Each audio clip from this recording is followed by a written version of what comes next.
Welcome to the ApostaSee Show, hosted by JLB. This presentation is being streamed via the Dark Matter Digital Network in association with the Infinite Plane Society. You can find all our episodes at the website ApostaSeeShow.com. There, you can also leave audio messages to be played during the show. New episodes are streamed every Monday beginning at 12 p.m. U.S. Eastern Standard Time. The ApostaSee Show is an entirely independent production made possible by supporters from all around the world. Check out ApostaSeeShow.com to find out how you can get involved by sharing your treasure, your time, or your talent. But what is apostasy?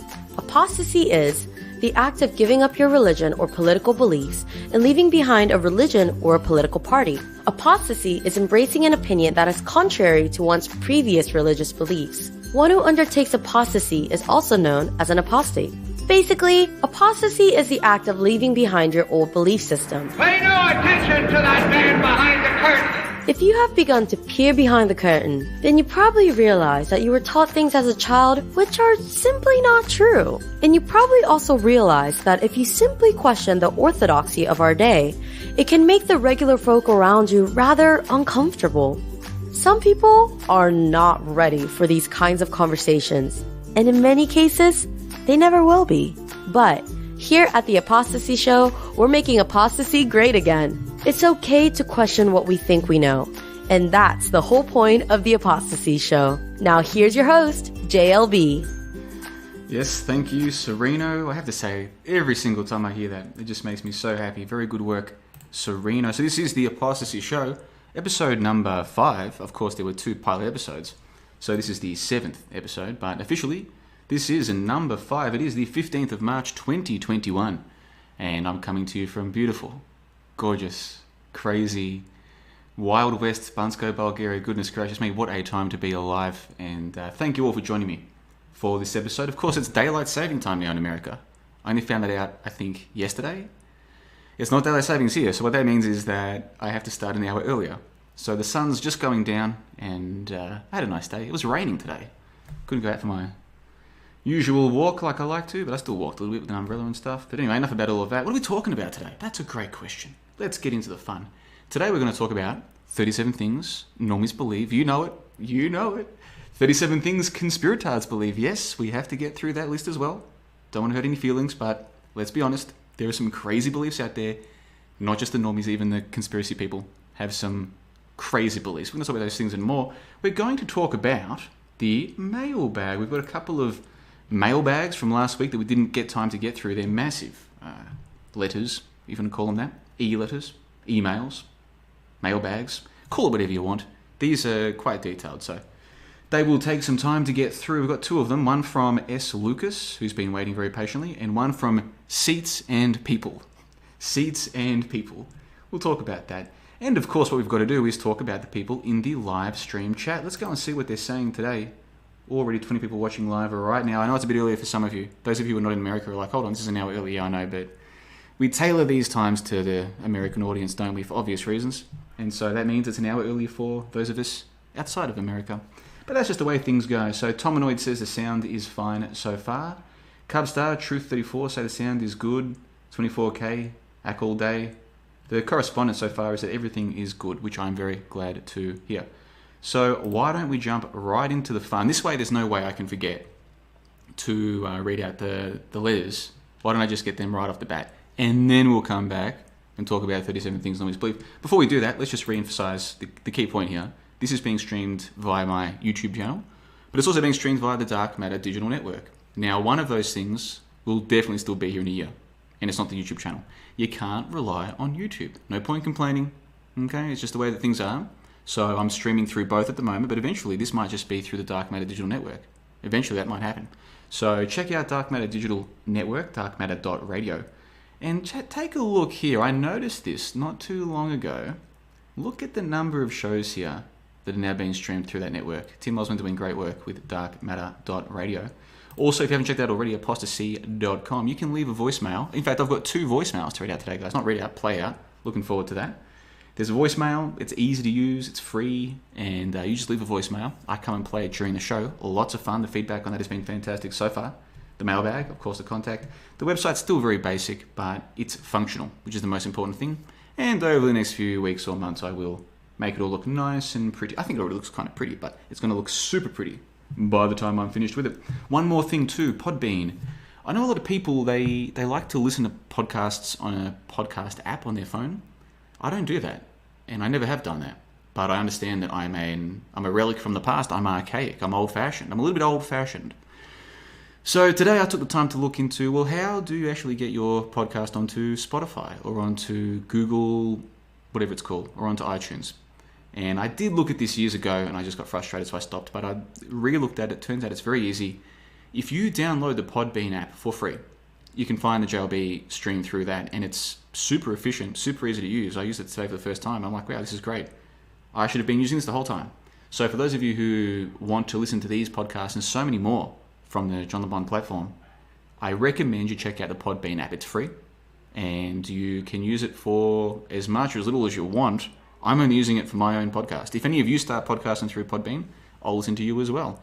But in the meantime, for those of you who want a podcast app to listen to these shows and all the other JLB shows, the Podbean app is the way to do it. And I've applied to get onto, you know the one, come on, help me out here, Joe Rogan, Spotify. I've applied or pressed a button to make it happen, whatever you call, for Spotify. So hopefully within a week or two, you'll also be able to use Spotify. Will I be going on to iTunes? I doubt it. But listen, I don't know how things are, man. You've got to go where the people are. People love iTunes. Me personally, I don't really like Apple, and they're just a pain in the backside to deal with. Even just trying to get your podcast onto the iTunes thing, you've got to download Apple products Apple programs onto your computer and register. It's like, why? Why? People have downloaded your iTunes app. They want to listen to podcasts. It's your job to put us on there, and you're making us jump through. It's just, maybe I'm getting a bit old for this caper. But anyway, maybe one day I'll be on iTunes. But for now, definitely the Podbean app. Super easy to use. And trust me, they're not paying me to say that. In fact, I pay them to host my podcasts. But I'm happy to say it. Good service. And then who else? Oh yeah, Spotify. In time, hopefully I'll be on Spotify as well. So we've got all of that out of the way. Let's jump right into the fun and go and check out this first comment. Let me just reiterate. Here's what we do. I read out some of the mailbags. I play the voicemails. And then we go through 37 things normies believe and 37 things conspirators believe. And the idea, guys, is that within a few weeks, I'll have gotten through all of the dot points from those two articles, and then I'll start doing a week by week, one by one show. So 1 week might be about, that some people believe that man walked on the moon in 1969 through 1972. That might be one episode. And then we'll look at some YouTube clips of supposedly what happened. We might look at this argument for, this argument against, read your comments. The whole hour will just fly right on by. Then the next week we might come back and look at, some people believe that the timelines are changing and that it used to be Fruit Loops spelt with a U and an I in the fruit or something. I don't know what the hell people believe. Mandela effect, of course. We might investigate Mandela effect. And then the next week we might come back and look at, some people believe that humans are not supposed to eat meat at all. Let's look at that. Let's play some clips from people, maybe get a special guest, you never know. So week by week, just go through all of these things. Here's what we're probably not going to spend much time focusing on. Don't make me say it. Don't make me say it. Starts with a C. Next letter is O. Don't make me say it. You know what I'm talking about. I don't want to talk about it. I'm sick of it. Because it was the anniversary. It was a scam-demic. It was a scam-iversary. Happy scam-iversary, everybody, a few days ago. 1 year. And people used to come to me and say, oh, it's all going to go away. I'm like, what are you talking about, man? This is the new normal, brother. No point complaining about this. Best get used to it, because nothing you say, I say is going to change it. I'm sick of it. I want to talk about other things. I want to talk about people believe, this is what people believe, the diamonds are dug from the ground, okay? If you go to the right place in the world and you just keep digging, you will suddenly come upon all of these diamonds, all right? And then they're mined, I guess they're sifted from the dirt and the rock. And then the big companies take those diamonds and sell them to you, and they're very expensive because they're so hard to get. Yeah, that's what some people believe. Then some people are like, oh no, they're actually not that hard to get, but there's an artificial scarcity because of De Beers Company, all right? Here's what these people don't know. Neither of those stories is true. In fact, the second one is a red herring to fool you from seeing the actual truth, which is that these things are made in Chinese factories. What? Is JLB saying that I paid $5,000 for my wife's engagement ring and it's really only worth a few bucks made in a Chinese factory? Is that what he's saying? Mm-hmm. But do you really want to know that? Or would you rather believe that you made a very good investment? That was a very sound investment that you made. No, that rock definitely cost... That rock costs thousands of dollars to get from the ground and get to you. Yeah, you're only paying a small markup on that. It's totally not made in a Chinese factory. What? Goodness gracious me. Anyway, let's take a look at the live stream chat. That's one of my favourite things to do here at the ApostaSee show. By the way, let's talk about this logo in just a moment. Let's go and take a look at the live stream chat. Tomanoid says, Happy Hanks Day. Yes, of course, 3/11, the scamdemic, the scamiversary, Tom Hanks. Yeah, I've just had enough of all of it, mate. All right. Oh yeah, Tomanoid says, wait for the $1 million contract. Listen, Spotify come to me and they say, JLB, from this day forward, the scamdemic ain't a scam. Diamonds do come from the ground. What else? The Titanic really did sink. Man really did walk on the moon. What else? You think of it, they say it. They say, JLB, you've got to say it from now on. And I'm like, okay, why would I do that? They're like, we'll tell you why. Because we're going to hook you up with a really cool studio, right? It's all pink and red and a bit of an eyesore, to be honest. You get that studio and you get a $100 million contract, and then you just spend your time smoking cigars, smoking weed, drinking whiskey, talking shit for 3 hours. You'll have a producer. Hey, Jamie, pull that up. I'll be like, really? Are you serious? Like, yep. I'm like, done. 100%. All right. JLB's made it. Okay, enough about all of that, my friends. Let's get on with the show. So I had a mailbag I had to read out. I want to read these out before we get into the voicemails and into the 37 things normies believe, because otherwise I might just forget. So where am I? It's on here somewhere. Have I lost my place? I might have lost my place. That's all right. Oh, here it is, mailbag. All right, so S. Lucas left this comment back on March the 1st, so 2 weeks ago. And S. Lucas writes, let me zoom in so those of you watching this can read along with me. S. Lucas writes, Hi JLB, I've tuned into your show here and there for a year or two now, and have always wondered whether or not you'd ever heard of Pyrrhonists. Okay, Pyrrhonists. Pyrrhonists. I'm probably pronouncing that wrong. They were an ancient Greek philosophical school. By the way, where I'm staying right now, I'm not that far from Greece. Pardon me, I'm in the southwest of Bulgaria. I'm right near Greece, man. I'm probably, I don't know, an hour's drive, maybe less than that. Europe's a small place, man. Anyway, so he says, the Pyrrhonists were an ancient Greek philosophical school that sought the suspension of all beliefs in order to achieve a state of tranquility they called ataraxia. Ataraxia. A-T-A-R-A-X-I-A, rather. A state of tranquility. So in other words, he's saying that there was this school of ancient Greek philosophers, and they wanted to suspend all their beliefs to achieve a state of tranquility. And he's asking me if I've heard of them. The short answer is, before I read your comment, no, I hadn't. Not that I can think of anyway. S. Lucas goes on, I've always thought that your brand of skepticism very nearly approached this same line of thinking. Perhaps you're already aware of the Pyrrhonists, but if you aren't or want to know more, I highly recommend Adrian Kuzminski's Pyrrhonism, How the Ancient Greeks Reinvented Buddhism. It is a very short but very dense book that might help you or anyone else here refine their thinking on the subject. Here is a short excerpt to sum it up, and he quotes what I think must be from the book. It says, the skeptical persuasion, the Pyrrhonian persuasion, then is also called investigative, from its activity in investigating and inquiring, suspensive, from the feeling that comes about in the inquirer after the investigation, aporetic, either from the fact that it puzzles over and investigates everything, or else from being at a loss whether to assert or deny. Skepticism is an ability to set out oppositions among two things, or among things rather, which appear and are thought of in any way at all. An ability which, because of the equivalence in the... Listen, guys, I like to think I'm smart. There's lots of big words in here. Because of the equivalence in the opposed objects and accounts, we come first to suspension of judgment and afterwards to tranquility. End quote. Then S. Lucas continues, I like their approach. Thought you might too. Stay free, JLB. So that is a comment from S. Lucas. I kind of butchered it a little bit, but those of you who can see it on the screen can kind of see why. It is missing, maybe a couple of paragraphs. But apart from that, I love what S. Lucas is saying. Short answer, no, I haven't heard of the Pyrrhonists. The next point I have to make is that I don't believe in these ancient Greek schools. I don't think they ever existed. I think at best they're allegory.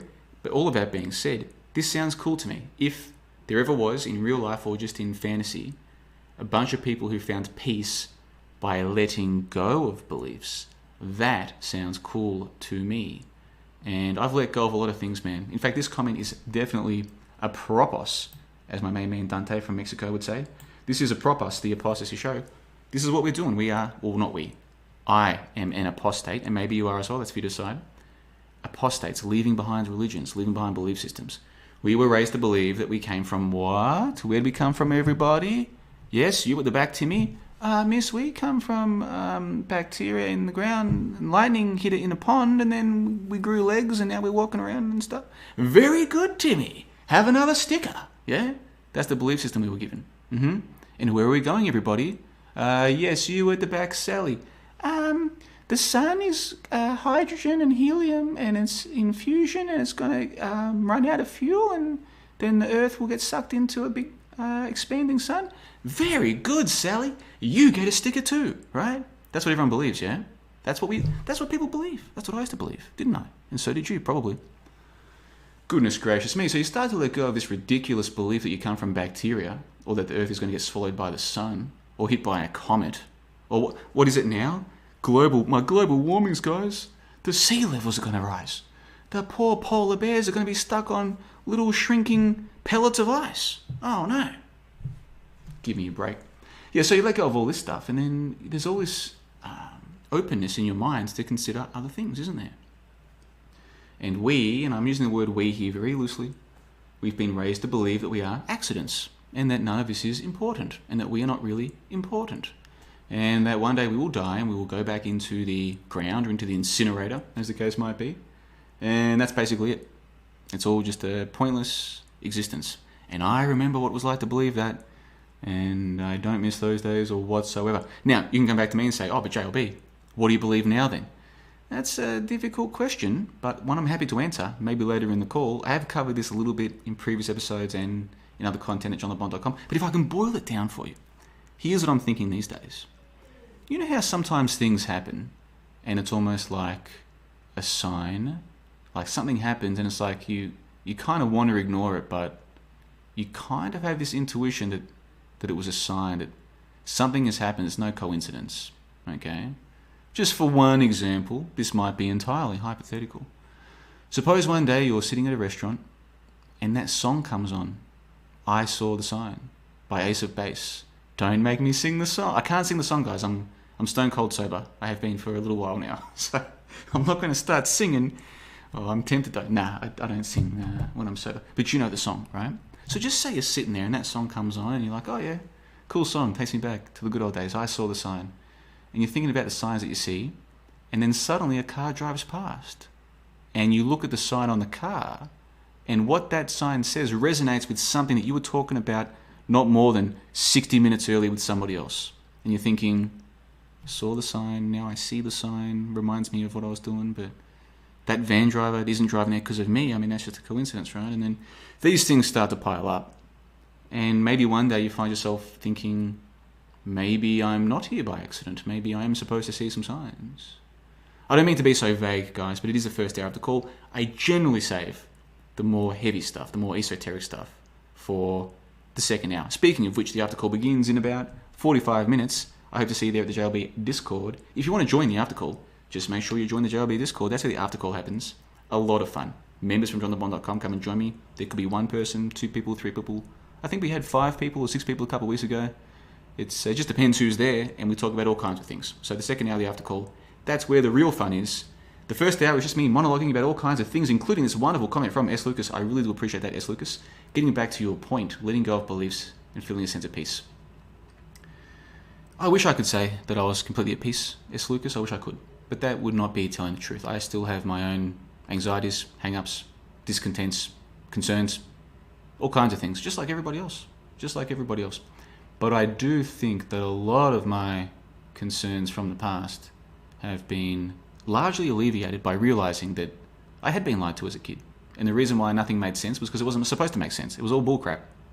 And then going further than most so-called awake people are willing to go, the reason why the people around you don't get it either is because they're not meant to get it. And the reason why the so-called awake people, like you're like, oh, this guy's awake, he knows about the moon landing hoax and this and that, but how come he doesn't know about all this other stuff? Because he's not really awake, he's just meant to pretend that he is. That's part of his role. You're surrounded by bots. But let's not go down that path too early in this call. The point being, I don't worry about the lemming masses. I don't worry about the so-called truthers who wouldn't know truth if it smacked them in the face with the right hook. I'm not worried about any of that. The world is what it is, and I just try and enjoy it for what it is. And I have to say, and I meant to say this at the start of this presentation, I'm just grateful for another day on this beautiful green earth, Kex green earth, Chatelet. You never know how much time you've got here. Sometimes things can happen. You start to question, how much time have I got here? Well, I wake up today. Another day here in this place that we call Earth, this thing that we call life. Grateful. I feel like every day from now on is a bonus. Every day has been a bonus. I feel blessed. And I know that some people are going to say, what? JLB, you're not allowed to be happy. You're meant to be depressed. There's a bloody scamdemic going on. They're not letting us travel, mate. They're making us get PC bloody R tests, mate. You're not allowed to be happy. I'm like, maybe you're not allowed to be happy.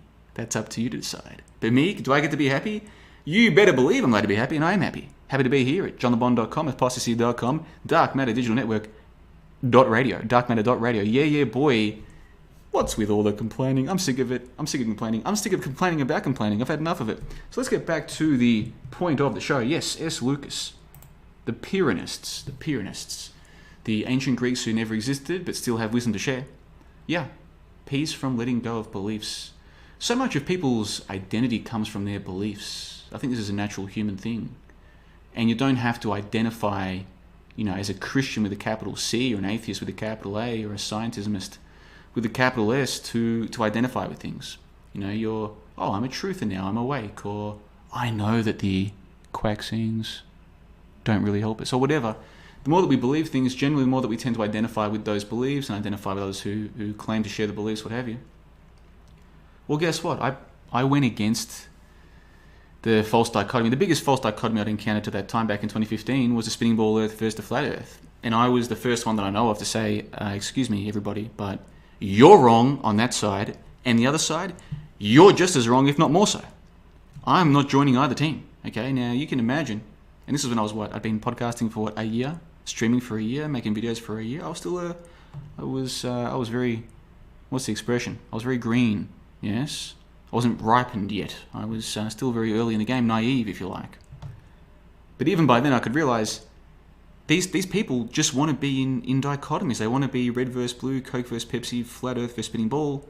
They can't see the forest for the trees, as it were. And I was like, you know what? I don't have to join a team. I don't need you stinking teams, man. I'll be my own team if I have to. And guess what? That's what I've done. And so if you're doing this for 5 or 6 years, you just get used to being like, you know what? I don't need anyone to agree with me. My beliefs are just beliefs for now. I might change my mind. I'm not going to join a team based on a belief. That locks you into the belief, doesn't it? It locks you into all of the nonsense. Yeah? So I was happy to have my own opinions if that meant I was all on my own, or I had 100 people on the same so-called team, the so-called belief. 1,000 people, 1 million people, 6.6, 7.7 billion. It doesn't really matter. You understand? It doesn't matter. So the reason I'm saying all this is because this idea of letting go of beliefs, yeah, I think it's good to start with a relatively fresh slate, a blank slate. Once you realize that all the people around you believe that some hunk of crap went to the moon and came back in 1969, and you realize most people around you believe that, and they'll defend that, and they'll call you crazy for not believing. Once you realize that, or any of the other baby or kiddie hoaxes, that's when it's time to take a step back and go, hold on, I need to reassess things. What else do I believe that maybe I don't actually have evidence for? And of course, some of you have done that. Some of you are just beginning to do that. Some of you did this many years ago. And if you do this fairly, you let go of the beliefs and say, right, let's start from the start. Let's look at the evidence. Let's not worry about people calling us names. Let's not worry about trying to convince others. Let's start with our own minds, man. Then eventually you realize, wow, I've been lied to about pretty much everything. Not quite literally everything. I'll give you an example. It's good to stay hydrated. I believe that is true. I was told that as a kid. I still believe it to this day. Speaking of which, excuse me, I've got some beautiful Bulgarian tap water to drink. Just give me 5 seconds. Oh, that's good stuff. I'm going to miss that stuff. If I do move... Look, you know what? If I do go to one of the bigger cities, which I plan to, they might have tap water that's just as good as this. Like maybe the tap water is just crap in Australia and in America. Maybe I'll be like, oh, I'm going to miss this tap water. Because I live up in the snow mountain here, you see? I'm like, oh, I'm going to miss that when I get to one of the big cities like Sofia or whatever. I might get there and the tap water is beautiful there too. Wouldn't surprise me. This place is a bag of surprises, I have to say. But anyway, the point is, I think what S. Lucas is saying is that this school of thought, the Pyrrhonists, that these people wanted to find peace by letting go of beliefs. And what the point I'm trying to make is, yes, I have managed to find a lot more peace by letting go of beliefs than by adopting them. Whether it's to do with the shape of the earth or how we got here, or whether this celebrity actress is actually a man or this celebrity actor is actually a female. I mean, that, like, people just want to adopt beliefs, and I think it can, not always, but I think it can cause more dissonance in their mind to adopt all of these new beliefs, whereas I'm doing the opposite. I'm going backwards, guys. Like, people are speeding towards a cliff adopting all these new beliefs. I'm like, guys, hold on a second. I thought men walked on the moon. I thought these school shootings were real. I was wrong. Time to stop, and I've just been reversing ever since. So I'm going backwards. People are flying past me at a rate of knots. JLB, come with us. We got a new truth. Mandoozle. I'm like, come back. It's too late, man. They've gone off the deep end. No good at all. But I'm like, what's that, Crash Derby? Did you guys have PlayStation back in the day? Back in the mid-90s, there was a very popular game called something Derby. Destruction Derby, was it called? Oh, I can't remember. One of the very popular early PlayStation games where there were a couple of different modes you could play. One of them was just trying to smash people up, but one of them was a race. But in either case, sometimes it was sensible to drive backwards because obviously the engine's in the front of the car, right? That's how I feel. I feel like ever since I found out about the fakery in TV, the baby hoaxes and what have you, this is way before I knew about all the other hoaxes, mind you. I feel like I just went straight into stop. I braked, came to a complete stop, and since then I've been going backwards, smashing into people, going backwards, and everyone's just racing forwards. And good luck to them, but I don't think that is the path to peace. But then again, I haven't found peace either, so what do I know? I'm just saying that this is what I'm doing right now. I'm letting go of the beliefs. I'll give you one more example before we move on. People want to argue about the shape of the earth, and as far as I'm aware, the first person to say, hey guys, who convinced you the earth has a shape? This goes out to all my spinning ball earth brothers and to all my flat earth brothers. Brothers, let me ask you a question. Who convinced you that the earth has a shape? And you can just see them looking at you like, hold on, what did you just say? And I'm like, I think you heard me. Who convinced you that the earth has a shape? Right? Now, if they can put their ego aside, they'll be silent for a few seconds and they'll think about it. If they are stupid, like most people, they'll instantly start arguing the point. They can't help themselves. They're bots, you see. Oh, well, blah, blah, blah. Okay, yeah, whatever. I don't believe the earth has a shape. Okay? This is what I'm talking about. I came to a complete stop and now I'm going backwards, guys. I'm going backwards and everyone's flying past me. Flat earth, we're going to find the edge. Spinning ball earth, Elon Musk going to Mars. I'm like, see you later, everybody. I tried to help. Okay? I tried to point out the problems here. Some people were ready to listen, to discuss these things, to have collegiate, cordial, constructive conversation. There's many people out there, some listening right now, they've helped me by just having open dialogue. No getting mad, no getting sad. Nobody died, nobody cried. Okay? Good stuff. I will be forever appreciative of these people. They know who they are. But they're the minority. The majority just want to argue. They want to argue their position because they've got their beliefs and they cannot let go of their beliefs because it's their identity. Take away their beliefs and what do they got? Nothing. The abyss. They got nothing. I mean, it's a sad state of affairs. We're getting a bit black-pilled right now. We need to move on. So S. Lucas, I hope I've done your comment justice. Thank you very much. Please, listeners, remember, you can find all these comments at ApostaSee.com and you can reply to S. Lucas yourself. So if you found any of this last 10 to 15 minutes interesting, S. Lucas's comment interesting, you can just pop onto ApostaSee.com and read his comment, check out the book that he's recommended, leave a comment for S. Lucas. I'm sure he'll reply himself. It's a beautiful thing. And who knows? This is only episode 5, guys. Who knows? Maybe when we get to episode 50 or 100, the mailbag is like 1,000 comments long, all kinds of discussions. That's my dream. That's my vision. That is what I think is going to happen. We'll talk about the power of belief later on. Let's go to the live stream chat. If you just tuned in late, this is the ApostaSee Show, episode number 5. Yeah, boy. We just read out a comment from S. Lucas from the ApostaSee.com mailbag. Bearing in mind, of course, that apostasy is spelled aposta, C-S-E-E, as in see with your eyes. The Apostate Show for those who see. Hopefully, who can see. But you never know. So let's go to the live stream chat. Yeah, I'm trying not to do the yeah boys. Sorry guys. I'm very excited to be here today. I was a bit flat last week. I'd had a very bizarre weekend. Let's just put it that way. So on Monday I was a little bit flat, but I'm feeling so good today, guys. I can't express it to you. I get to come home, an hour earlier than I would have liked. The sun was just going. The sun's down now, but when I was coming home this afternoon, the sun was just going down. But I get to come here, sit behind a Blue Yeti microphone, drink my Bulgarian tap water, and read your comments, play your voicemails, read your mailbags, and just chat, just share my thoughts. I feel blessed. Praise Keck Chatelet is the point I'm trying to make. So let's go to the live stream chat right now. All kinds of people in there. Let's read out some comments. Let's take a look. Jenna Lovecraft, for some reason, the auto moderator, the YouTube mod has, how do I put this here? Not a real person. YouTube has auto hidden your comment, I think, because there's too many emoticons in there. But I've fixed that up. Infinite Plane Radio is in the live stream chat. That's the way. Tomanoid says he made that word up for sure. The word that I read from S. Lucas's comment, which, by the way, was S. Lucas quoting a book, purportedly. Hogan Cauldron is in the live stream chat. I'm hoping to see you in the after call, Nate. And if you need another invite to the JLB Discord server, just send me an email and we'll get you on the after call. And not just myself, Nate. Lots of people would love to hear from you. You know that. So maybe we'll see you in the after call in about 30 minutes' time. O'Brick says in inverted commas, in other words, quoting one of our lovely lemming friends, it would have been more expensive to fake it.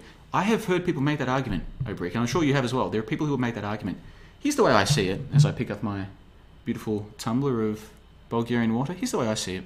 The moment you hear a person utter something like that, this is for me, this is just me speaking, that's when I know to end that particular conversation. Time to move on to what they do for work, or on to sport, or on to travel, or just something generic that you can talk about with them, because the time for talking about grown-up topics is over. Period. No disrespect. All right, one of my favorite YouTubers of all time, and how can I do this? Here's what I'm going to do, 88 Finis. I'm going to make a video about your videos, because I keep saying, I'll put links to his channel. I'm assuming you're a guy, so forgive me if his is the wrong pronoun. I wouldn't want to do that in this day and age. Finis Temporis, I'm assuming is a guy. I keep saying, I'm going to put a link to his channel in the info box below, right? But I don't really think many people will click after the fact. I'm going to make a video in the next few days just talking about your work. You've done some amazing work. I don't know how you do it. Do you work alone? When I first saw your videos, I was like, this is a team. This is a team of people doing this. I'm trying to say, like, this is too good for one man. But then again, I think, well, you know what? People say the same thing about me. There are legitimately people right now on internet forums, I kid you not, and this is no joke, guys, I can prove this, saying that JLB's work is too prolific to just be one guy. That I am a team of people, or that I, like the guy speaking right now, am a front man for a team, whether it's a team working for the CIA, MI5, ASIO, maybe the Mossad, maybe, who knows. They believe I'm too good. Now, what a lovely compliment is that? Okay, now, I don't like being called a paid shill or accused of nefarious activities, what have you, but if you just put that aside for a moment, imagine having people say, that guy's too good. That's a team of guys. That's a team of guys doing that. I'm like, man, thank you. I do work hard at what I've put a lot of time and effort into this over the last 7 years. It's nice of you to say that. Really, that's wonderful. And it is true, I've got hundreds of hours of member-only content at johnthebond.com, dozens and dozens of detailed, super detailed articles, footnotes, references, the whole shebang. It's just incredible. And that's just the articles. Then you've got the member videos, then you've got the member podcasts, then you've got the Discord server. I mean, it's just the amount of content that's there. Much of it created by myself is just insane. But get this, it's not just me now. There are literally other members creating content as well. So in a sense, it is a team effort. And I'm very appreciative of that. So thank you to all the people saying that I'm too good to be one man. I mean, who knows? Maybe that is true. Maybe Keck blessed me with great powers. Powers above and beyond the average man. Maybe. It's possible. And if I've ever met someone who I would say something similar about in a complimentary way, Finis Temporis. So I'll try and make a video about your content soon, Finis. You've done amazing work and I've benefited from it and I'm appreciative of it. You should, in fact, you should start a Patreon. If you started a Patreon, bang, I'd be your first $5 a month Patreon. Done. Guaranteed. Wouldn't even expect any bonus content. I just want to support your work in some way. Just putting it out there, I think that's a good idea. All right, who else we got in the live stream chat? So many people. Thank you all for coming out 1 hour earlier than usual. Of course, time is a social construct. It's actually, you're actually 25 minutes. It's 25 minutes until we're meant to start. Daylight saving, goodness gracious. Tim Osmond says, great channel. He's referring to Finis Temporis, 88 Finis Temporis. Your 9/11 breakdowns are strong. But I think that might be a different Tim Osman. There's a lot of Tim Osmans out there, it has to be said. Mike G says, JLB sounds optimistic. Yeah, well, listen, how do I put this to you? Life has its ups and downs, its ebbs and its flows, its peaks and its troughs. Yes, and it's time of blooming, and it's time of the leaves fall. Okay, I think I got disconnected from OBS, and I'm not sure at what point. That's the first time that's happened in this series. This is the 7th episode, including the 2-part episodes. That's the first time that's happened. It did happen to me a little bit. Where was I living when that used to happen all the time? Might have been Brisbane, I can't remember. But that's the first time that's happened this series. So I do apologise for that. I'm not sure how much you missed. The simple point I was making was, last week I was a little bit flat, but I think the show was still good. But this week I'm feeling fantastic. I'm feeling super energetic, and I think this first hour is going to be great. Already, 60% through it. And I think the after call is going to be even better. And that's a really good reminder for me to press on, because time is of the essence. I'll be back. Yeah, sorry about that, guys. I don't know what the hell happened there. Let's take a look. Erica Creech says Chatelet. Yes, Chatelet to you too. Praise Keck. Mike G says, we want Nate. Listen, Nate, you've got to give the people what they want. And they want you in the after call. If we don't see you, I will take it as I'll take it personally. Yeah. If there's no Nate, I'm going to say, guys, I'm taking this as a personal insult, to be honest. Not acceptable. Finis Tempora says, yeah, it's just him. Wow, if we had more time, I'd play one of your videos right now, but we've got 20 minutes left and I've still got half an hour of stuff to do minimum, so we might dedicate an episode to you next week. How's that sound? Might be an idea. Alright, so everyone says that we're back. Okay, good. Let's go and check out one of the voicemails, guys. You ready for this? I was sent 3 voicemails this week, but unfortunately one of them isn't really playable. So we'll go to one of the 2 that I think is playable. This comes to us from Samuel. He left this on the 8th of March. So basically around the time of last week's episode is when he left this one. Let's play this, and and by the way that I do this is I play their audio, then I repeat it, just in case there's audio problems you can't hear them, but also so that it gives me a chance to put into my words what I think they're saying so I can respond to that. So let's listen to what Sam has to say. Samuel here. Look, I'm just thinking about the whole global cool. Hold on, Sam. Sorry about that, mate. Let's play from the start. Hey, JLB. Samuel here. Look, I'm just thinking about the whole global cooling thing and, obviously leading to less ocean. And some people have been saying, that will mean less fish. I actually think that will mean more fish, not less. The question is, what do we do with the excess beach? Anyway, thank you if you do have any ideas. Cheers, man. Well, thank you, Sam, for the comments. So Sam's saying that in regards to global cooling, people are saying there'll be less water and less fish. He thinks there'll be more fish and more beach. I have to confess, I'm not entirely sure what Sam is referring to with the global cooling. I know some people say, back in the 1970s, the story wasn't global warming, it was global cooling. I've heard that. I've never really looked far enough into it to know if that is the case. I mean, I'm sure you can find 1 or 2 so-called scientists making that claim. That doesn't mean that everyone was saying that back then. And then in terms of like the Earth cooling or warming, I don't believe in that. I honestly don't believe in that. I'm open to it. Listen, one day I'm going to be a middle-aged man who wants to settle down in one place for the rest of his life, right? Could be Australia, could be Bulgaria, could be Mexico, could be Vietnam. What a wonderful country. Who knows where I'm going to be, right? And then I might start taking my own temperatures. Like every day, check what was the minimum overnight, what's the maximum, what was the rainfall, what was the... that's the kind of thing I could see myself doing. I'm a very strange person. I could definitely see myself getting into having my own little garden and my own little weather station and keeping records. I could definitely see me doing that. Now, if I do that over 5, 10, 15, 20 years, 30 years even, and I notice an upwards trend in the temperature, I'll be the first to say it. Or if I see a downward trend, I'll be the first to say it. I won't necessarily assume, I've got 30 years of data so I can extrapolate across thousands of years like the so-called experts do. But I'll at least have some reason to say it's getting warmer or cooler, or there's more precipitation or there's less. Yeah, I'd have something. At this point in time, I got nothing, and I don't trust a single word coming to us from the so-called experts. So when I was a child, I lived in Melbourne, which, for those of you who don't know how Australia works, Melbourne is the second largest city by population. And in some ways, it's a pretty cool city in some ways. But the weather is Scheisenhausen. It really is. But when you're growing up there, you don't know that. I didn't know how bad our weather was until I moved to Brisbane. And Brisbane, especially in wintertime, it is gorgeous. It's fantastic. And even the summer's pretty cool because there's all this tropical rain. Like, I love that stuff.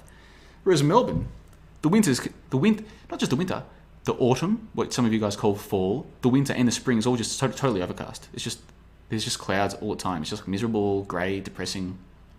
Ugh. No offence to any Melbourne people out there. Remember, I grew up there, okay? I kind of am Melbourneian in a way. But I remember as a kid, there were some heat waves. Yeah, every summer or every second summer, there'd be 3 or 4 days in a row that were 40 degrees. And, everyone was talking about it. It's all over the news. Oh, heat wave, don't go out in the sun for too long, blah, blah, blah. Same old story, right? That was just part of how things were as a kid. So if I went back to Melbourne now and then, I was in the middle of a heat wave, and on the TV they're like, 40 degrees more, 40 degrees Celsius day in Melbourne. I'd be like, yeah, we had this when I was a kid. You know what I mean? Like, I know that all the people around us have no memories because they're bots, because they're stupid. But I have a memory, and when I was a kid, we had heat waves, okay? Maybe not every summer, but most summers, there was a few days over 40, right? Now, the point of my story is, I hear people these days trying to claim that, it's getting hotter, and, I'm like, I don't believe that. I do not believe that. Now, in fairness, I've been overseas for a couple of years now. I can't really comment on Australian weather for the last 2 years. What would I know, right? Someone can say, oh no, JLB, the last 2 years it's really gotten, but okay, whatever, but come on. This is just silly.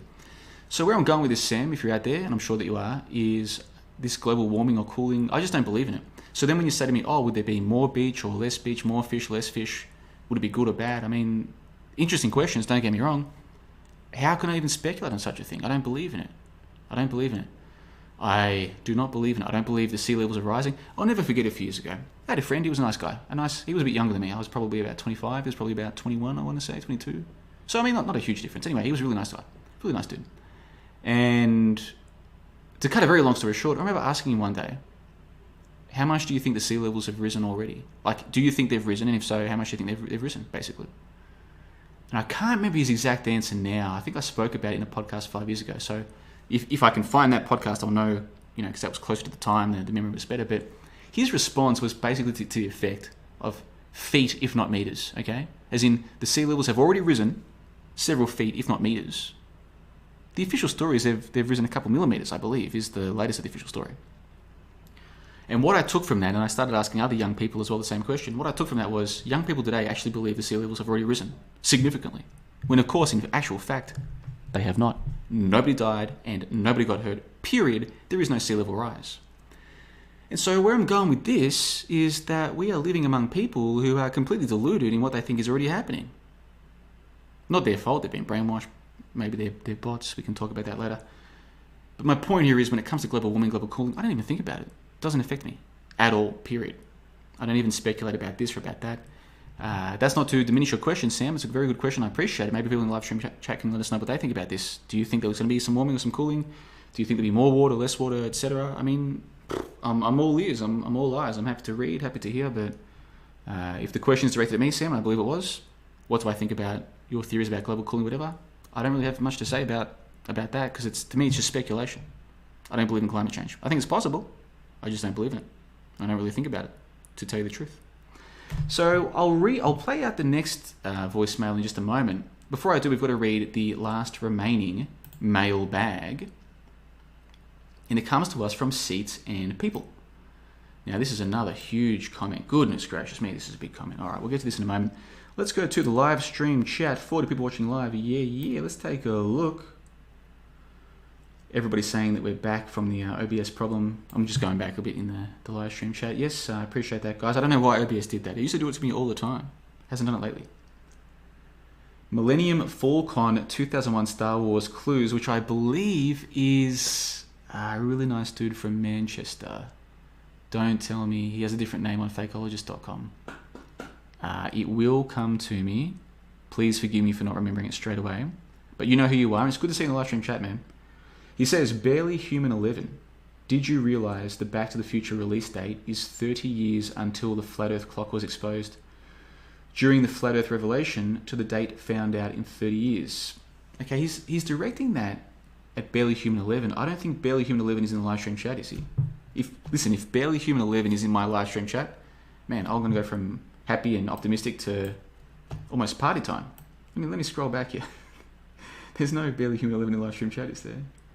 No, I think he's referring to Finis Temporis as Barely Human 11, which is a fair comparison to make because they're both brilliant at what they do. But Barely Human 11 is also known as Oh no, this is testing my memory now, and it shouldn't be because he's a legend of the sync scene. Come on now. Professional basketballer. He was an NBA player. I think he played for the Bulls for a season or two. Oh no, I'm embarrassed. The sync book guy, the main sync book guy. Oh no, Barely Human 11. ApostaSee Productions. Plays basketball in Israel these days. Oh, I'm embarrassed. I should know that. Should know that. This is the problem with being sober, guys. The memories start to go on me. Anyway, that's Barely Human 11. I don't think that's Finis Temporis. Although, I tell you what, Finis Temporis could be the same guy. Okay, we never heard him speak. We've never heard him speak. Could be. You never know. But anyway, Millennium Falcon 2001. Good to see you in the live stream chat. Let's see. Lots of people in the live stream chat, guys. Just trying to find the comments to read out. Include you all in this. Joe Alexander. Thank you, Waterman, Chris, Truth34, and Mike G. I knew it was a simple name too. Joe. It's like it's two first names. Joe Alexander. Joe Alexander. ApostaSee Productions. Barely Human 11. Genius. Genius dude. Super genius dude. Wrote a chapter for the sync book. I think he was in the sync book too. And he's the one who made Back to the Future Predicts 9/11. Just a masterpiece of sync production. Okay, so let's go back to this comment. I promised I'd read it, and I want to read it. It seems like a good comment. It comes to us from Seats and People. And what I'm going to do is find Seats and People. If anyone's ever been on a plane, you know that a plane is made up of mainly seats and people. Seats and People. Alright, Seats and People. Now, I made this back when I was in Chiang Mai, Thailand. So we're talking early 2019. We're talking a year, 14 months ago. And it is now the opening song video when you go to the JLB YouTube channel. So let's play a couple of minutes of this. Give me a chance to have a glass of water, clear my throat, come back for a home stretch. Come back down the home stretch of the first hour. This is Seats and People. This is a great song, wonderful song, one of the best songs I've ever heard by PK and the Metascriptors. Take a look at this. If anyone's been on a plane, you'd realise that, I don't know what the percentage would be, 80, 85% of the plane is made up of seats. Someone go through this footage of the orange shit on YouTube, anywhere. Show me, where do you see seats? I haven't seen one yet. Like I said, it's probably 80%. The whole plane is just made out of seats and people. Seats and people. And yet, in this bullshit that we see here, we don't see any seats and we don't see any people.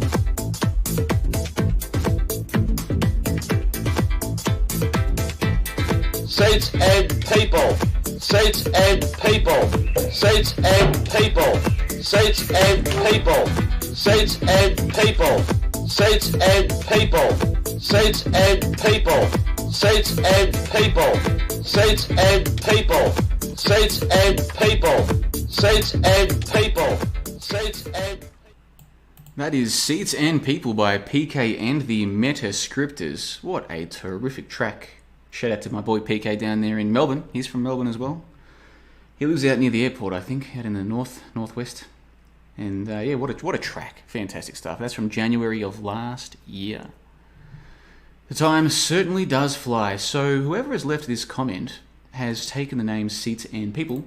I can only presume because of the track Seats and People. So I take it as a slight form of flattery. Really nice. So Seats and People writes, this is from March 1, so another one from 2 weeks ago that we didn't get a chance to read out last week. Seats and People writes, Aloha JLB. I am a long-term listener. Space, the final frontier, is the vast void of nothingness that puffs out dinosaur believers' ball caps, as though the caps cover skulls enclosing functioning brains. Nevertheless, there is plenty to live for and a lot to be happy about. Thanks for reminding me of that many times recently. I have a tendency to slip the negative shades on, or live with them on, tinting my view of my surroundings in unhelpful ways. Shades on or off, this realm that we are in does contain a lot of untruths, misdirection, false beliefs. What we are told is may actually not be so. What we are told is not may actually be. A challenge. I'd like to ask if JLB would mind giving some time to the Yowie Bigfoot tales. Let me just pause it there. maybe I was a bit harsh on the earlier commenter, S. Lucas. Maybe the commenting platform on the website doesn't allow enter breaks, paragraph breaks. Actually, has anyone else actually used any paragraph breaks? Yes, they have. One commenter did. Lynn did. Okay, so it can be done, guys. Listen, I really appreciate the comments, and I will continue reading out this one. Let me just say this, not as so much constructive criticism or as an observation. It is so much easier for people to read your commentary when you separate into stanzas, into paragraphs. Please don't take this the wrong way, but it's difficult enough to read these out and try and do them justice, even when they are properly formatted. When they're not formatted that well, it's hard to read these in a way that does them justice, but I'm doing my best here. So anyway, Seats and People wants me to give some time to the Yowie Bigfoot Tales. Guess what? That's exactly what we will do. I can't tell you when, okay? This is the 5th official episode, and we still have lots of 37 things left to go before, and that's just doing the dot points, before we can start dedicating 1 week per episode to these topics. But at some point, we will do an episode dedicated to Yowie, Bigfoot, and of course, Sasquatch. That's right, we will. We will. If someone comes to me and says, "Oh, JLB, you can't talk about those topics. You're going to make us all look bad." I'm like, shut up and get the hell out of here. I don't care if I'm making you look like, who the hell are you anyway? All these people were like, "Oh, you can't talk about that. You make us look stupid." I'm like, who is us? There is no us. There never was an us. And insofar as you think there's an us, we're over. Get out. Okay? So I'm happy to spend some time talking about Sasquatch. Why not? I can tell you this right now, though. I don't believe in it, but I'm open-minded to it. Don't believe, open-minded. That's generally how I feel about most things. Don't believe, but I'm open-minded. So let's carry on with this comment from Seats and People. This is one topic we are told is, and we are also told it is not. Talking about the hours, of course. So what is the truth of it, do you think? It is bound to be a mixed bag. Could there actually be something to this? The Australian Aborigines seem to indicate that there is something to it.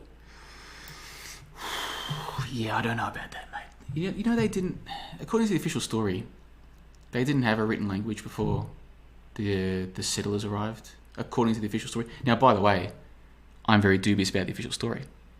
Did people really jump on a boat for 9 months and cross from England down to the Cape of South Africa, across to Australia? Did they really do that a couple hundred years ago? Really? Really, man? Have you seen the size of those boats? I'm meant to believe there were dozens, up to 100 people living on these things for 9 months, man. For we're bound for Botany Bay. This is one for all the Australians out there. Singing Tooralai, attitude. Yeah, I'm meant to believe they were singing that song on the bottom of those boats for 9 months. Really? I don't believe that. So, there's just so much to unpack with this comment. Okay, let's carry on. Legends from the Aborigines, Yowie hunters, etc. Seats and People continues. One thing is for certain, we don't really know where we are. I agree with that. Or why we are here. I agree with that. Or what is here. I definitely agree with that. But we like to think as a species that we have it all sorted. I don't even believe in humans as a species. I don't believe we are one species. That's another topic for another day. Just look at our lab coats and glasses and the fancy new ways we can fill up our day with important things to do. Cheers. Look, I last this comment. Thank you for this comment, Seats and People. I really do appreciate it. You touched on a lot of things there, and if I can just summarize the main points I would make to you. One, we will talk about the Yowies and the Bigfoots and the Sasquatch. I'm open-minded to it. In terms of Australian Aboriginal history, there is none. They didn't have written language. They still don't. We're already on very thin ice here. I've probably said too much already. But there's lots to unpack here, and I do encourage all listeners, if any of this interests you at all, go and check out ApostaSee.com/mailbag, or just click the mailbag thing when you get there. You can leave a comment to Seats and People. I would love to see people chatting with each other or asking each other questions. If you've got common interests, why not tease those ideas out? You wrote this, here's my thoughts, or you wrote this, what do you think about that, or why do you say this? Conversation, guys, constructive conversation. It's a wonderful thing. So thank you once again to Seats and People for the comment. I hope my reply did it justice. Now, guys, we're running out of time. I've got one more voicemail to read out, and then we'll look at a couple of things that normies believe, or conspiratards. We'll see how we feel. Let's go to find out the live stream chat first. So let's just pan up to the top of this page, though. ApostaSee.com. Zoom out. There we go. ApostaSee.com. Pardon me. I have to keep clearing my throat, otherwise I go all frog mode. Okay, so please forgive me for that. Let's take a look at the live stream chat. And what are people saying? They're saying all kinds of things. Let's take a look. Tim Osmond says that he's playing Seats and People at his next musical chairs party. I like it. Cubstar writes, obviously the seats hit so hard they buried themselves deep underground and are unable to be recovered. Yeah, either that or they just vaporized. Okay, the seats in that plane crash, there aren't any at the crash site because they just vaporized. Sometimes things do that. Like all of the office supplies at the Ground Zero. How come you can't see any office chairs or any filing cabinets or even just documents, paper flying around? Because it all vaporized, guys. It all either burnt or vaporized. All of it. All of it. Filing cabinets, chairs, desks, you name it, vaporized, guys. What? Is he suggesting that the towers were empty? He wouldn't say such a thing, would he? No. Let's see. History Buried says humans are a hoax. Well, yeah, Homo sapiens. I mean, what is a Homo sapien? Yeah, what is a Homo sapien? What is a Homo sapien? How's that song go? Animals and children tell the truth, they never lie. Or which one is more human? There's a thought, now you decide. Guys, I'm going to break out into song every now and then. I can't sing for peanuts, but I enjoy it. I enjoy singing. Don't you? Oh man, if you like singing, spend a couple years and as you go to karaoke. Try and get there either before or after a lockdown though. Don't get me started about that. But if you get to go to Asia when it's not locked down, go out karaoke singing with them sometime. Oh boy, they love their karaoke. Memories, guys. We'll always have the memories. Well, not all of us. Some of us will have the memories. Waterman Chris says, History Buried's comments are being held. Can you make her a mod? As a matter of fact, I can. Watch this. Add moderator. History Buried is now a moderator for your channel. See? Look how easy that was. Alright, so let's play. I've got one more voicemail that someone left, and a big thanks, not just for this episode, but for every episode that we've done so far. People leaving the mailbags and leaving the voicemails. Very much appreciated. What I'm doing is I'm providing this platform for all of you to be part of the show. You don't even have to be here live. Leave a comment, leave a voicemail. I might agree with it, I might agree with some of it, I might disagree with some of it, I might disagree with a whole lot. Doesn't matter. You get to be part of this show. Okay, and some people don't want to be part of it. They're happy just to listen, either live or on delay. But for any of you out there who have this voice that you want to share, well, this is the best chance you'll get. We've got 40 people watching live right now. Some episodes have up to 60 people watching live. We're getting over 100 downloads on Podbean for these episodes. We're getting hundreds of views on delays. So if you crunch the numbers, you're probably looking at 200 to 300 people every week are listening to most, if not all, of these shows. Now that's compared to the PewDiePies of the world, that's nothing, right? Compared to the Oprah interviews with Meghan and Prince Harry, that's nothing, right? But in our little corner of the internet, because people think there's so many people out there. Oh, there's people are waking up, JLB. There's millions of people. No, there isn't. No, there is not. What are you talking about? Oh, JLB, mate. I listen to shows that get thousands of listens. How do you know that? Oh, because it says on YouTube 1,000. Yeah, that's number of impressions where people have clicked, or it's auto-clicked for a few seconds. If you run your own YouTube channel or you run your own platform, you can see not just how many clicks it's getting, but how long people are listening for. And I'm telling you right now, not just my channel, but any channel in this scene, you can reduce by an order of magnitude the number of real listens. So if you see your favorite podcaster in this scene gets 10,000 plays per episode, which is awesome, by the way, that's probably more like 1,000 people, give or take, who are actually interested and engaged with the show. Still awesome numbers for this scene. But the point I'm trying to make to you is there's not that many people out there, guys. Most people, even smart people in this scene, are still operating on this false assumption that there's so many people out there. No, there isn't. No, there is not. Period. So if this show can get 200-300 people per episode, which is my relatively conservative, but I think pretty accurate estimate based on the numbers that I can see on the back end, those are good numbers. And you get to be part of it. Just leave a voicemail or a mailbag. It's free. And who knows, you might even win yourself a 1-month membership to johnthebon.com. You might. A few people have. So you might be the next one in line. So one more voicemail before we wrap it up. We're already at an hour, guys. Doesn't the hour go fast? It's incredible. Let's go and listen to this voicemail I've got waiting for you right now. This is coming to us. Oh, it's my old mate Lucas. Lucas from Bitcoin Brisbane, who is smiling like a Cheshire cat, like the cat who got the cream, because, I mean, if he runs a company called Bitcoin Brisbane, and he's run that for at least 6 or 7 years, then we can infer, we can imagine, we can speculate, if you like, that he might have a couple of Bitcoin up his sleeve somewhere. We can imagine. So this guy has probably just increased his net value in the last year by 2, 3, 4, 5. Who knows how many times, man? So this guy must be happy. I'm very happy for him. He's been speaking about Bitcoin since before it was cool. He had cynics. I shouldn't say cynics. He had skeptics like me saying, nah, it's not going to work, man. They're going to pull the rug out from underneath you or underneath Bitcoin. It could crash in a moment. Too risky, blah, blah, blah. I'm sure he had dozens, if not hundreds of people in his life telling him that. He held firm, and now he is, and I don't know this for a fact, I haven't spoken to him for a while. I'm going to ask him next time I speak to him. But I would imagine he's doing pretty well for himself because he believed in Bitcoin from the start. And now it's up to, 70,000 Australian dollars per coin? Goodness gracious me. So congrats to Lucas. Maybe we'll hear some smugness in this comment from him. Let's find out. Hey, John LeBon, Lucas here. Thanks for the email. First of all, mate. Oh yeah, I sent him a personal email. Say how you going, mate. But in my email, I did not say JLB. Not JLB. Lucas, yeah, bloody Bitcoin's gone to $70,000, mate. Like let's throw a party. No, it wasn't about that. It was because he sent me a message on Skype or something. We keep meaning to chat. The problem is, man, now that the time zone that I'm in, it's difficult to chat with people back home. It really and plus I don't really talk to people on the phone very much. You guys see me doing these podcasts every week. You probably assume that JLB loves to talk to people. Yeah, if I'm drinking, I do. But if I'm sober, no. I really don't like talking to people at all, to be honest with you. I can't stand it. Friends, family, everybody. I don't like sitting there on a phone or... It's just not... It doesn't come naturally to me, okay? I'm not a phone person. And so Lucas and I haven't chatted for some time now.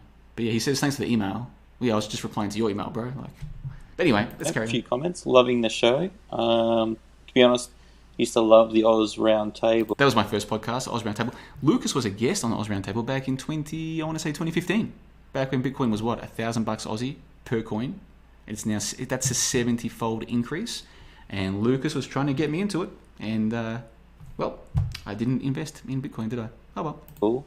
Was following on the skepticism stuff for a while, as we know, but kind of dropped interest in the last 12 months, to be honest. I think it's been longer than 12 months, Lucas. I think the last couple of years you haven't really enjoyed my uber skepticism. For listeners who aren't aware, I started off... I didn't used to be like this, guys. I didn't used to know what I know now, you see.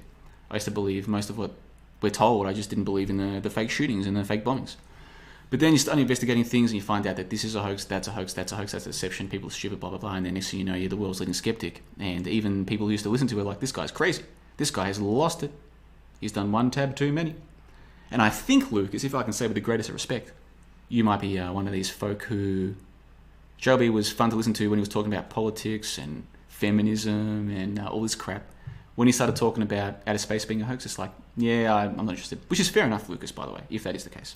Liking the ApostaSee show a little bit more to my liking, a little bit more, I don't know. It's a bit more like the old-fashioned days, isn't it? It's a bit more like 2014-15, where it's just sitting there taking the piss out of the news. Back then it was the news. These days it's more some of the more prevailing beliefs. But I think this is a bit more in line with the old Oz Roundtable and Sunday Sessions days. I was kind of like going back to my roots in a sense.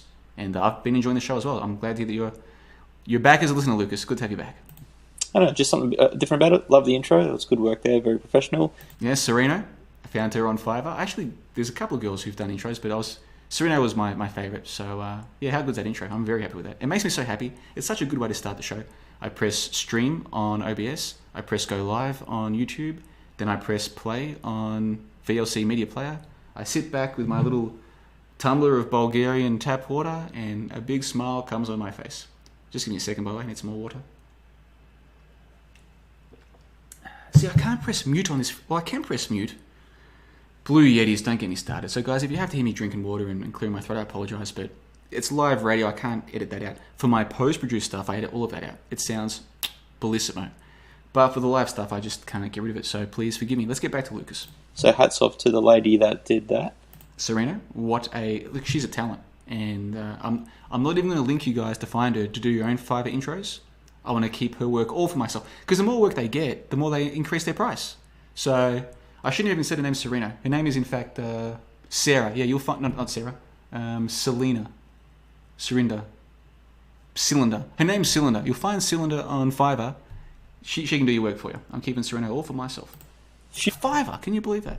few other comments before I'll jump right into my question. Yeah, it's only taking you 37 seconds, Lucas. Come on. I think number 17, we eat cows. I think we should stop calling them cows, mate. So Lucas he says we should stop calling cows. He's referring to item number 17 on 37 things normies believe, which is, of course, this idea that eating cows that are raised on grain is healthy and maybe even beneficial. That's what normies believe, is that these particular cows, raised on grain, healthy to eat, even good for you. Like, you need to get your protein, you need to get your red meat, you need to get your red blood cells, or whatever the hell it is that people think their benefit is. All right, that's what normies tend to believe. And Lucas is suggesting that we shouldn't call them cows, we should call them something else.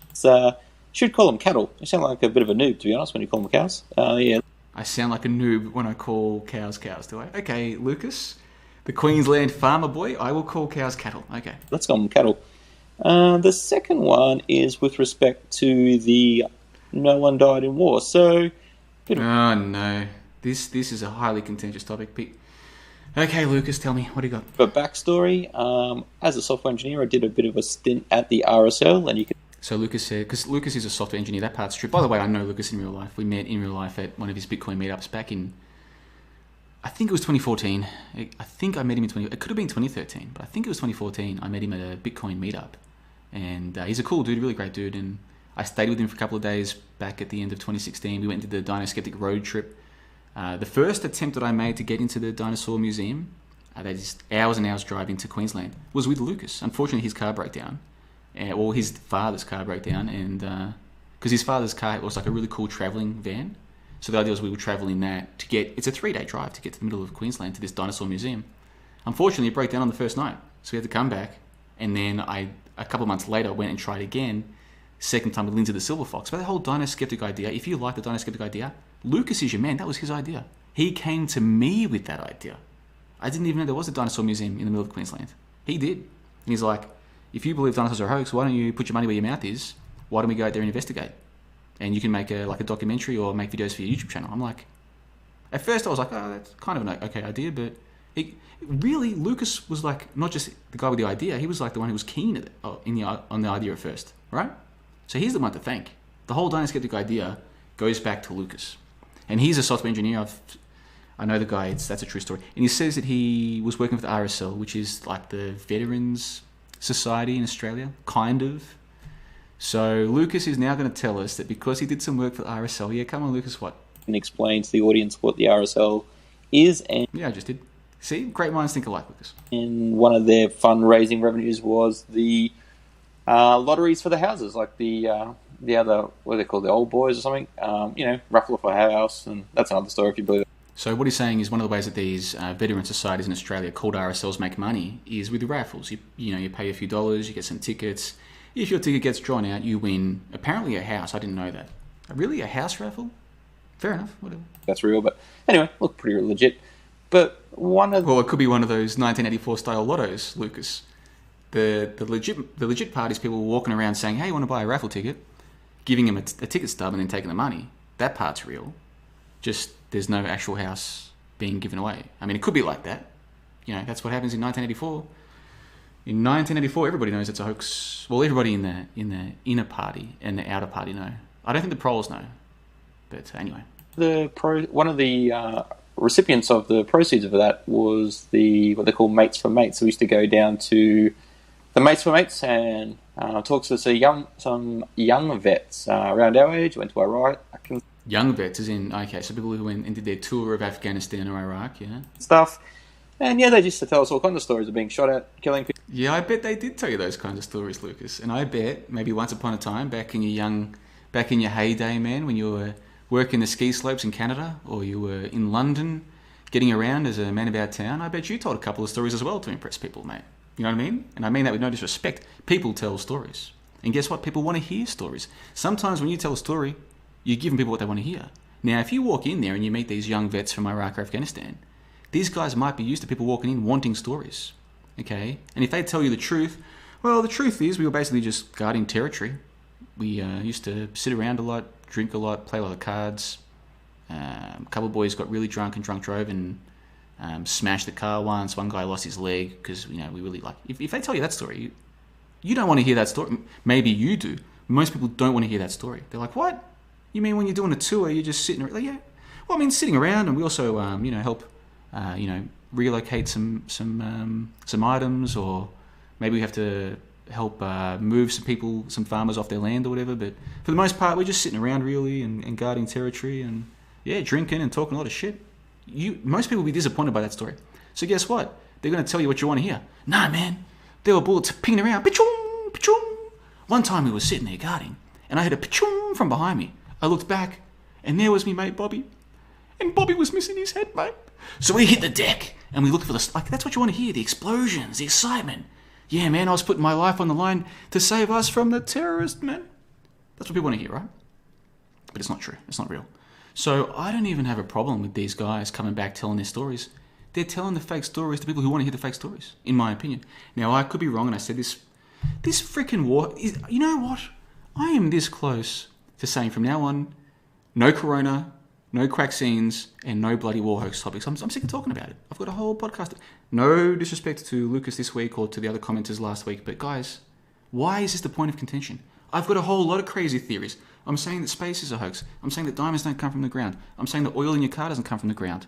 What else am I saying? I'm saying that humans aren't one species. What else am I saying? Man, I'm saying that history goes back a couple hundred years. I mean, I have got a lot of theories that most people should think are crazy. Why is it the war hoax that everyone has an issue with? Why is that? I've got a theory about that. Anyway, back to Lucas. So Lucas, your friends were telling you that they were being shot at. Pachung, pachung. People, mates blown up, old mates coming in with one leg. See? He's only got one leg, mate, because he was shot by the bloody Taliban hiding in the rocks, mate. Pachung, pachung. Hit the deck. Take cover. Blown off, so... it's not too hard, in my opinion, to find these people. So if you're in Brisbane, there's a... Jenkins, take cover! No! Mates for mates up at Milton, and we'll go in there and have a yarn to them. I'm sure they'll talk all day to you about it. Yeah, I'm sure they would. So I guess to my question, it's pretty, again, coincidental that on your last show, episode 4, that you mentioned simulation. So this is what I've been thinking about a lot, the simulation theory. So I guess my question is, 2 parts. Is if we were living in a simulation, could we do anything to affect the simulation or the outside container? I said about this is a container, maybe a program or something like if you're living in it. As an example, can the things inside the container influence the outside of the container? So Lucas is referring to this simulation idea, which, by the way, I don't say that I believe in simulation theory, but I know what Lucas is referring to. That was the broader element of the conversation on last week or the week before's call, and I've hinted at this a little bit. I've spoken in more depth in some of the member content and after calls, but if I can just summarize for those of you who are coming into this fresh, I think there are certain things that happen in this world that could be explained by something somewhat similar to what some people call simulation theory, in very broad terms. Okay, yes, I'm very open to that, much more than I'm open to, this place all came out of nothing in a big bang billions of years ago, and then Earth got into this consistent rotation around the sun, and then there was this bacteria got hit by lightning, and then it grew late. Come on, I would take simulation over the bullshit creation story that we've got any day of the week. Now, of course, it's not one or the other, but what I'm trying to say to you is I'm very open to what some people might call something similar to simulation theory. That's what Lucas is referring to. He's asking me, if that's the case, if we were in some kind of so-called simulation, is there some way those things within the container could influence the outside world? This is why I don't call it simulation theory. I don't think there is an outside world. I think this is the world.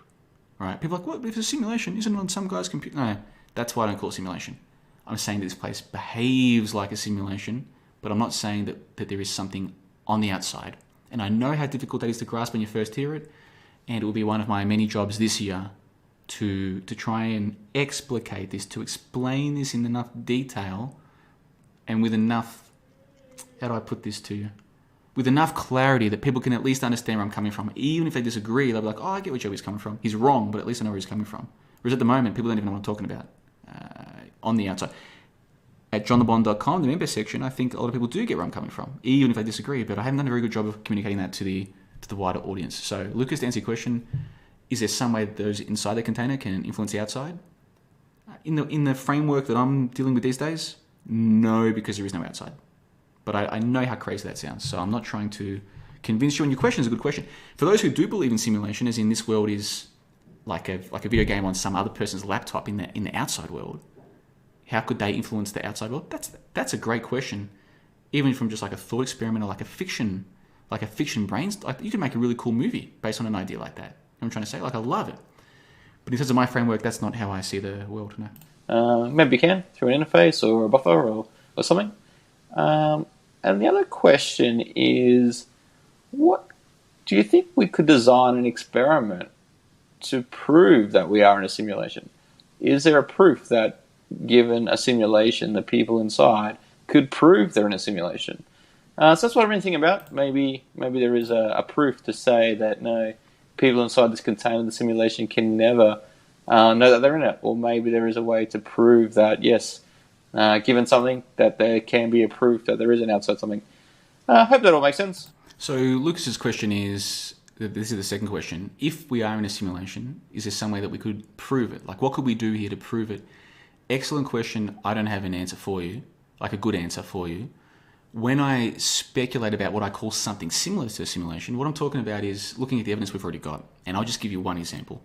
That number plate on Franz Ferdinand's car, the guy whose assassination supposedly led to World War I, which supposedly led to World War II, the geopolitics which followed, which led to the Cold War, the space race, and basically all of the last 100 years goes back to some guy getting shot in a car. His car's number plate was the day of the armistice of the same war, the war that started after he was shot. So he's in the car, number plate, has the same date as the end of the same war.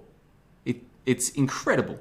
And the lemmings, the regular people, will tell you it's just a coincidence. Why? Because they're bots. They're not capable of even thinking about these concepts. How could you explain that on the spinning ball comes from evolution, this all is a real material world that came out of nothing paradigm that we're given at school? I don't think you can. Could you explain it in something along the lines of something like a video game, a choose your own adventure? Well, all of a sudden, maybe you could. We'll talk about that in the second hour. I wish we had more time to go into detail right now. So if I can just get back to Lucas's question, is there something that we can do right now to prove in a simulation? I don't think so. But if anyone has any ideas, listeners, viewers right now, let me know what you think. Is there something we could do to prove that this is all similar to a simulation? It's an excellent question, Lucas. Fantastic voicemail, Lucas. I would love to see you become like our Aussie correspondent or our skeptic correspondent. Leave a voicemail every week. Challenge what I'm saying. Put out these tough questions. I love it. I think it's fantastic. And congratulations once again to you for the success with the Bitcoin. I'm not a financial guru. I just hope you've cashed some of it out. You're a smart guy. I'm sure you have. But whatever you've got left, man, like, congratulations. You were right about Bitcoin and I was wrong. And I'm happy to admit that. And not just you, Lucas. I've got several people who I know who are big into Bitcoin, have been for years. And all of you now, I hope, are laughing. Like, you wake up in the morning laughing, I hope, because you deserve it. You had skeptics like me saying, no, it won't happen. And we've been proven wrong. You've been proven right. So congratulations to you. And thank you once again for the voicemail. And thank you once again for the Dino Skeptic idea. My whole life has been different following the Dino Skeptic idea. And I've got you to thank for a huge proportion of that. So Lucas from Bitcoin Brisbane, thank you very much. Now, guys, we're 20 minutes over time right now. I can't believe how fast the time goes. It's just me sitting here talking. I got some voicemails as well, but in the after call, there's me and other members of the website, right? Somehow it's like the time goes faster when it's just me here jibber-jabbing. And of course, I'm going at a million miles an hour trying to get through this as fast as I can, so I'm stumbling over my words a lot. The day will come eventually, guys, when I can just talk nice and slowly and not stumble over my words and I have to rush things, but I'm meant to be doing 1 hour shows, and this has become 1 hour 20 very quickly. So, whoopsie, we'll try and fix that up next week. Let's just go through a couple of the live stream chat comments. Are they still there? Is anyone still here? Let's find out. 40 people still watching live. Good to have you all still here. Let's go see what they're saying in the live stream chat. Sean Hamer says, Bitcoiners couldn't tell a Vatican debt contract scam if it turned around and started vax-terminating them. Interesting. Mike G says, this show gets better every week. Thank you, Mike G. Let's see. So many comments, guys. I really do appreciate it. Can't read them all out. Let's see. Empress Infinite says, I heard they are emptying out the ATMs and burning the cash. Anybody else hear this? I haven't heard of that, but who knows what's going on out there? Nathan Oakley says, same goes for my wife. She got me into the idea that dinosaurs were not what we are told. If your wife is a dino skeptic, Nathan, then in my opinion, you are a very lucky man. I know some people out there, they've got lovely wives, beautiful wives, intelligent wives, but their wives still believe everything the TV and the scientists tell them. And I just think, man, that must be difficult. Must be difficult. Call Day 23 says, JLB needs a 3-hour show every week. Well, I do have one. The after call tends to go for at least 90 minutes, so this is a 3-hour show. It's just the first hour is meant to be public. And then in the after show, guys, what happens is I just chill right out. The first few weeks I had a nice beer and I was able to chill out. I'm not drinking at the moment, so I guess I'm stuck with my beautiful Bulgarian tap water, but it's totally chill. We just relax. If there's people there with me, I just throw to them, what do you think about this? We get into a chat. Sometimes they chat amongst themselves. I can just sit back and relax. The after show is really, for me personally, way more fun because I don't have to check on the live stream chat. Don't have to check that OBS is still streaming. Don't have to check the audio is still working. Don't have to check anything. It's all just taken care of. We record it. I upload it straight away afterwards. It's a lot of fun. So if you want more of this, come back next week at midday US Eastern Standard Time, Monday. Or alternatively, if you're a John the One member, just go to the ApostaSee upload and you'll see the second hour waiting for you straight away. Or if you're not a member, maybe now's the time to consider why you're not a member of the greatest website on the internet today. Why not? Why are you denying yourself? Chris Kinghorn says a simulation we are in might just be a massive terrarium. I don't even know what a terrarium is. Okay, so guys, let's go through all of this once again. Dark Matter Digital Network, there's a lot of shows there now, more shows being added every week. I recommend you go and check it out. Tim Osmond doing fantastic work with darkmatter.radio. The ApostaSee show, apostasee.com. Leave a voicemail for next week, leave a mailbag, and you'll be part of the show. It's that easy. Seats and People by PK and the Meta Scripters. PK, what a legend of the truth scene. I don't agree with everything he says, but I tell you what, man, the guy can put down some fat tracks. Podbean, Podbean. If you've got the Podbean app, you can hear my podcasts. I should be on Spotify soon, hopefully. iTunes, or whatever it's called, probably not. But the Podbean app, it's free. Put it on your phone. You can listen to this stream every week. It'll be there waiting for you. Very nice. I was going to play some of Ken Copeland's Wind of God remix. I'll play this next week, but just quickly check this out. Then sang Moses and the children of Israel this song unto the Lord. COVID-19, COVID-19, COVID-19, COVID-19. I blow the wind of God from the... Yeah, I wanted to... Listen, people say, oh, but JLB, aren't you trying to avoid talking about COVID? Or yeah, only because it's not fun. If it is fun, like this song, I'll still talk about it. Great song, Ken Copeland's Wind of God remix. Most of you guys have heard that already. We'll come back and talk about that next week. I'm looking forward to that. And once again, the mailbag. Thank you very much to S. Lucas and to Seats and People. Firstly, for your patience. You left those comments a little while ago. And also for taking the time to leave the comments. Very much appreciated. I hope I gave your comments the due time that they deserved. I think I did. So this has been a great show. Thanks everyone in the live stream chat for your comments. I tried to read as many as I could. Thanks for bearing with me with the taking a drink of water or clearing my throat or stumbling over my words. I'm racing through these shows and still not getting through them in time. You can listen to this show and in 90 minutes you'll hear more carbon, more ideas, more concepts, more information than a lot of other podcasts for 3 hours. And I'm not exaggerating. I'm not bragging either. I'm just telling you the facts. That's what I do here at ApostaSee.com. I tell the facts. Let's go through the live stream chat one more time. Then we're going to wrap it up. For some reason, Nathan Oakley is being hidden. You know what, Nathan Oakley? You were a mod on the last channel. I'm making you a mod on this one as well. You behaved yourself as a mod last time. I'm sure you'll do it again. And thanks to the mods. I mean, I don't think anyone has been deleted in the live stream chat. There should be no need for that. There's no need to delete people. Most people who come here are pretty well behaved, I think. If you ever do get deleted from the live stream chat and you feel like it was unjust, maybe one of the mods has gone rogue, just email me and I'll take care of it. But I think that should not happen. All the mods here are pretty well behaved. So thank you once again. Tom Murray says, thoroughly enjoyed the show. Thank you, Tom Murray. I'll be back here at the JLB Podcast channel and on Dark Matter Digital Network at midday, Monday, next week. New York time, Eastern Daylight Time. Yes. And every week we're here, guys. Now, in 5 minutes' time, the after call begins. If you are a JLB member, go to the JLB Discord. I'll see you there in 5 minutes' time. You can just listen live if you want, or you can take part in the chat. It's entirely up to you. And if you're not a member of johnthebond.com, the time is now to ask yourself why. I mean, what do you work for? To get money, to treat yourself, right? Treat yourself to the best website on the internet today. If after 1 month you don't like it, then cancel. It's easy. But that won't happen. You'll enjoy it. And I'm sure you'll enjoy the after call as well if we see you there, which hopefully we will in 5 minutes. John the Bond on March 15, 2021 for ApostaSee, apostasee.com, Dark Matter Digital Network. The whole shebang, you know it. Thank you to everybody. And thank you to the Cosmos. Thank you, Cosmos. Praise Keck Chatelet. I've been given so much, and I kind of feel like every day is a bonus and a blessing, and I'm truly appreciative for every extra day I get here. And hopefully you guys are as well. Hopefully you guys remember, in amongst all of the complaints and the kvetching about what's happening in the world, hopefully sometimes you still do take a moment to think, you know what, in some ways I'm lucky. Because I am, and I'm sure you are as well. I'm sure there are things that you can be grateful for, and you'll probably enjoy your life more if you are grateful for the good things. And I am trying my best to be as grateful as I can for the good things. So praise Keck Chatelet. Thank you, everybody. This has been ApostaSee episode number 5 on March 15, 2021. I'll see you for the after call in just a moment. And this is Sereno to take us out. Sereno, goodness gracious me, she's fantastic what she does, isn't she? I'll see you guys next week.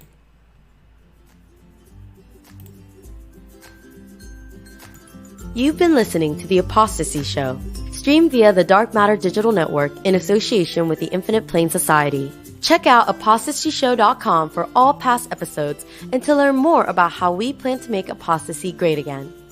It's okay to question what we think we know, and that's the whole point of The ApostaSee Show. Until next time, take care of yourselves.